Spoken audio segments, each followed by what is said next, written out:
person, black or white, who called attention to the fact that you were finding that there was the rate of people who were African Americans who are dying was 3 times that of white people. I don't carry around a stamp on my head saying progressive and I'm AOC, but I have more of a record of getting things done in the United States Congress than anybody you know. Anybody you know. 40. This country is going to be minority white European. Hear me? Minority white European. And you guys are going to have to start working more with Hispanics, who make up a larger Ladies portion and of the population. gentlemen, welcome to another episode of Clarified Moments, where we hope to bring a level of clarity to your consciousness, to your view, to your perspective, to your world. As you can see, in a different location today, neck is bothering me kind of stiff, so I figured I'd just post up in the bed here real quick and just give you a clarified moment. But I wanted to touch on a few things. I mean, a lot has happened within the last few days. I also definitely want to touch on the video that was dropped last week, in which the so-called Vice President-elect Biden had a Zoom call with some civil rights leaders. But something strange happened today. And actually it happened on the election day when I decided to vote. And what I noticed was that when I went to the elections office and voted, that my ballot that I filled out, when I went to put it in the machine, that I was told to put it in face up. And it was unusual because I thought it was supposed to go face down. And the reason I say this is the last election cycle, I remember that kind of stood out to me. But the reason I'm bringing it up again, because I decided to vote in the runoff here in Georgia today, and I was told to put my ballot in face down. I know there's a whole lot of conspiracy theories that are going on out there. But some of this stuff, I mean, if you're operating with any level of clear conscious thought, any level of clarity, you gotta know that there's some legitimacy to some of this stuff. If somebody is desperate enough to get you out of position, they'll do almost any and everything to make sure that happens, including cheat. But again, I'm not sure if I'm reading too much into this. I don't think I am. You guys comment in the comment section and let me know. Have you had any experiences like this throughout this election cycle? But now to the Biden Zoom call. I'm going to put the link below. I'm going to put a small snippet in here so you can listen to some of it, because I wanted to comment on that, but there's a lot to unpack. But again, condescending, disrespectful. I mean, he's in his bag, as we like to say. It seems like he knows he's good. So these people that were supporting him and put him in office, supposedly, or whatever the case may be, he don't need them anymore. So, and then of course, my question is also, if this is supposed to have been a private Zoom call, how did it get recorded and how did it get out? And on top of that, why they feel like they needed to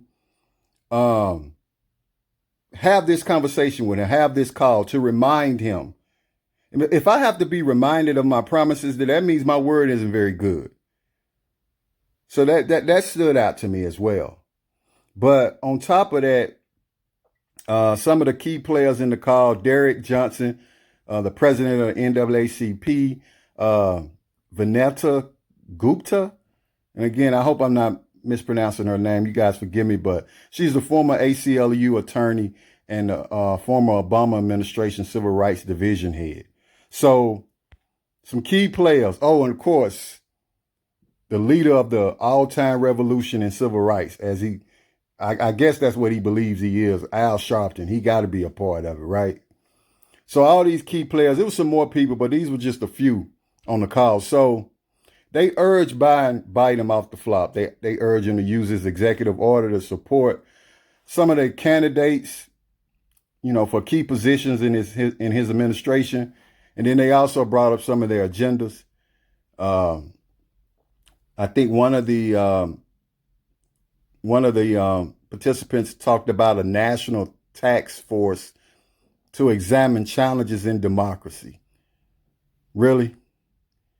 Let me ask you guys this. Is voter fraud one of them?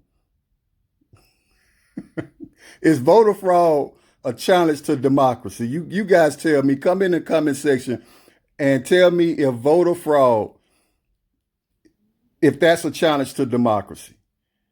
Now, like, do they even listen to themselves? Like, some of this stuff is just quote unquote crazy. And then I think she mentioned, one of the participants mentioned a National Voter Access Commission. What exactly is that? I mean, what would that be?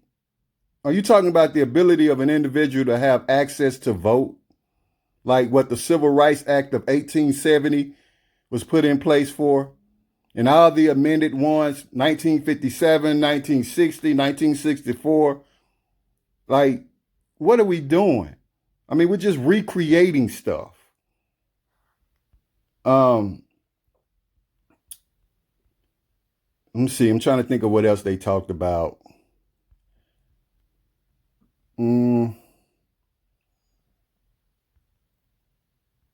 Basically, I mean, why not we just need to enforce the ones that's on the books. Then we have to want to keep recreating these laws or creating these, these policies that, if they're not being enforced, which I honestly believe they are to a certain extent, then we just need to try something else. But just to keep recreating laws, it's a waste of time. Then they talk about him using executive order to, push some of their agenda. And to his credit, he pushed back. But again, why? He's in his bag. He don't feel like he need them. And that's what typically happens. All these folks running to the polls, having zombie-like thought, voting for the Democratic Party, because that's what we do. That's what we normally do. We've been trained to do it. We're zombies, i.e. zombie-like thought. And we don't get nothing in return. So he's in his bag. He feels he knows he has it, so he doesn't need him anymore. At least that's what I took from it. Like I said, it was condescending, disrespectful. I mean, it was like a father talking to his kids, just raising his voice, like, dude. So he objected to them pressing him about that. But they talked about, basically repealing some of the, executive orders that President Trump put in place. Talking about, this is what I don't understand. If President Trump, his executive orders was misuse and abuse of his power, then how is it that executive orders it doesn't apply when Biden does it? Or better yet, when Barack does it? Some people refer to Barack Obama as being the president of executive orders, because he just passed executive orders like it was candy to kids. He was just throwing them out there. Nobody said anything. No consequences. It's almost like the Constitution don't even exist. But that's what they do. But again, they was pressing them on that. And again, the link is below, folks. You're just not tuning in. The link is below. I ain't gonna play the link. They might try to copyright the video, and I don't want them to do that. So I played a snippet in the beginning, and I'm just commenting on what I can remember they were talking about. But also another thing that stood out, he said that he will execute, or he will, perform an executive order if he felt like no one can call him on it or something like that. Like, it just didn't make any sense. And then and I don't know who was speaking, but the woman that was speaking, one of the executive orders that she was talking about, him executing to repeal some so-called executive order that Trump put in place, that she said, quote unquote, essentially implies or seeks to gag conversations about diversity, race, and history with anyone who has a contract with the federal government. I looked, I searched, I looked at all Trump's executive orders, and I didn't see anything like that. So if I'm missing it, you guys let me know, but I didn't see anything like that. So I don't know what she's talking about. And then there was the George Floyd Injustice Policing Act, which she referenced. A national database for police misconduct. I mean, all that's good ideas. But again, let's enforce what's on the books. Let's execute what's on the books. Most of us don't know. Most people don't know that there already are executive orders in place that do that very exact thing that she was talking about from President Trump, of course. But maybe it don't count because he passed it.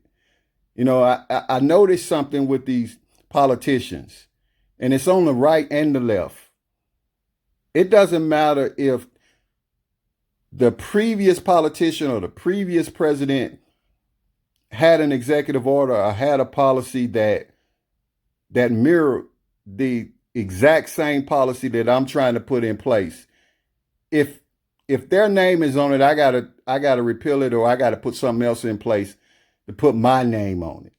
I don't know if it has something to do with legacy. I don't know what it is. Ego. I know it's a lot of ego, but it's just ridiculous because it's the same, some of the same policies, some of the same, the meat of the policy is the same. I think the only difference with President Trump's policy on police reform is the difference is, and he got the meat of it from Senator Booker and Kamala Harris. I think the only difference is that they won't qualify. They want to do away with qualified immunity, meaning that police officers couldn't be sued personally. They want to do away with that, and Trump went with that. That's the only difference that I could see. But everything else was the same. But again, we got one of these participants that was talking about repealing that or having Biden to use executive order to put that in place, and it's already in place. It's already in place. As a matter of fact, as far as the registry is concerned, to find out about police misconduct, that was in the policy or in the executive order, and Trump took it a step further where he would require the Department of Justice to regularly report data from its database, this same information made available to the public. So it's just, like I said, it's just silly games. Silly games. And again, Biden's response was just, like I said, he's senile, if you ask me. He's senile. His cognitive thoughts are not all together there. We've seen the videos where he's, misusing words, putting words in place that shouldn't be. I mean, he's just all over the place. He seemed pretty sharp on his video, but again, he just went in. He just was talking to them like they were nothing. But that's just me. That's the way I saw it.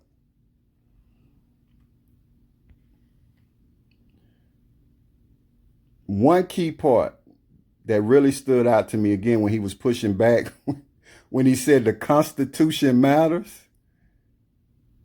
Let me get this straight. He's going to do away with every single executive order that, quote unquote, this guy had in place. But we got to make sure it's within the Constitution. Because the Constitution matters. Why didn't the Constitution matter when it came to voter fraud?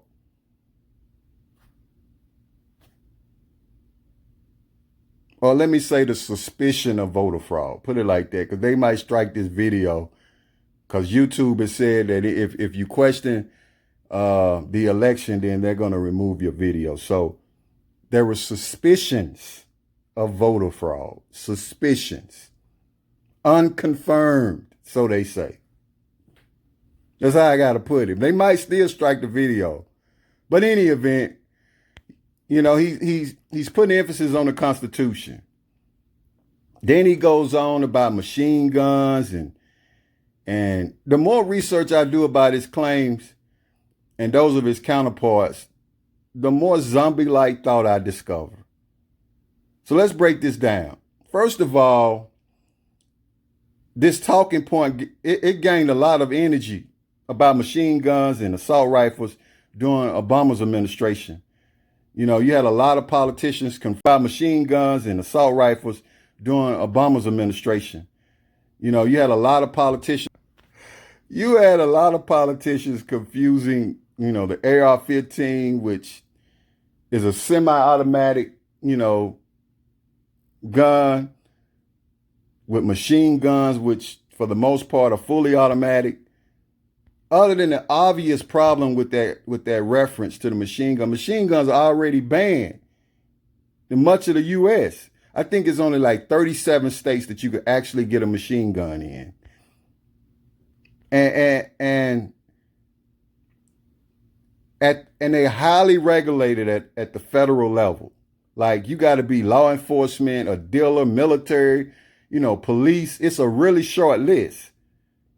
So there he is again, misrepresenting, you know, putting out disinformation, misinformation, and information disorder.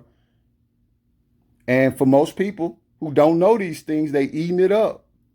They use these as talking points to, you know, to galvanize their support. And honestly, it's just disgusting.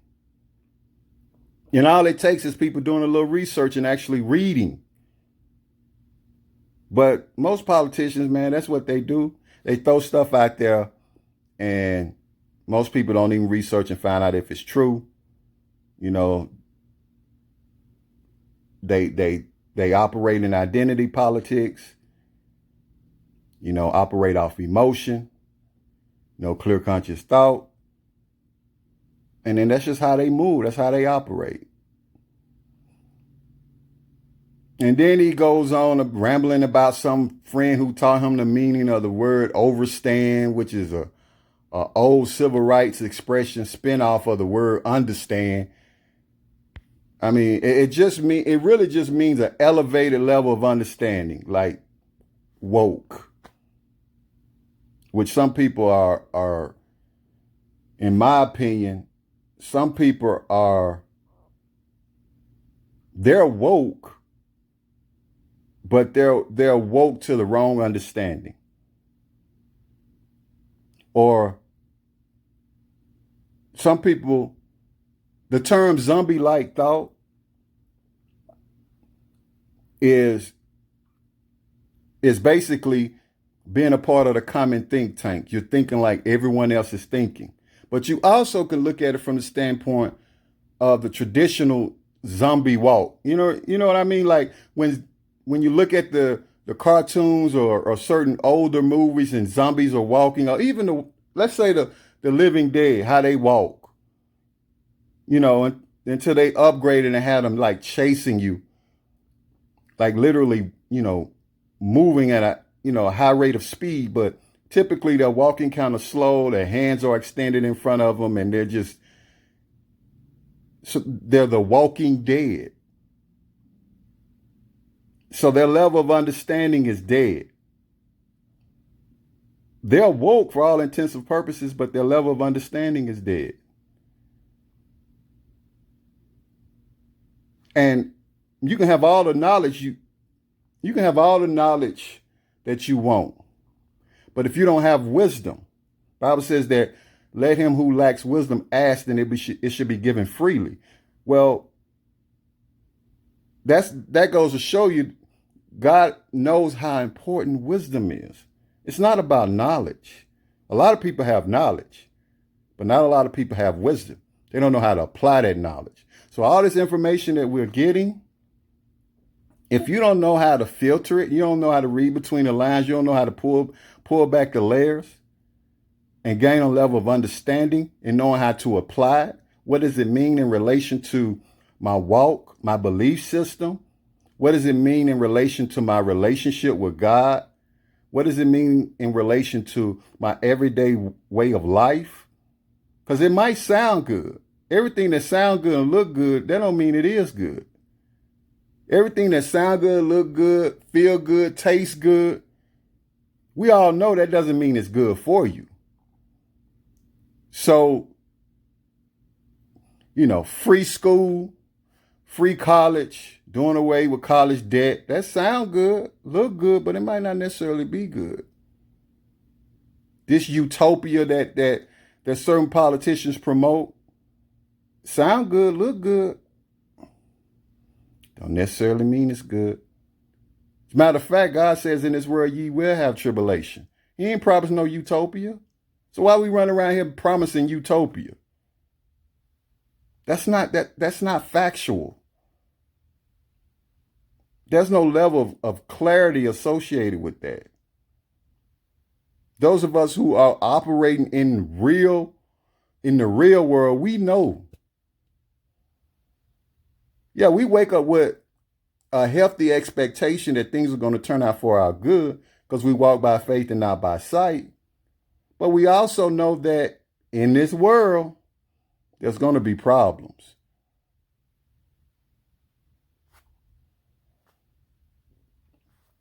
But listen to the tape. Listen to the Zoom call, guys. Let me know what you think. These are just some of the points that I took out of it. Thank you guys for tuning in. God bless. Take care. Good night.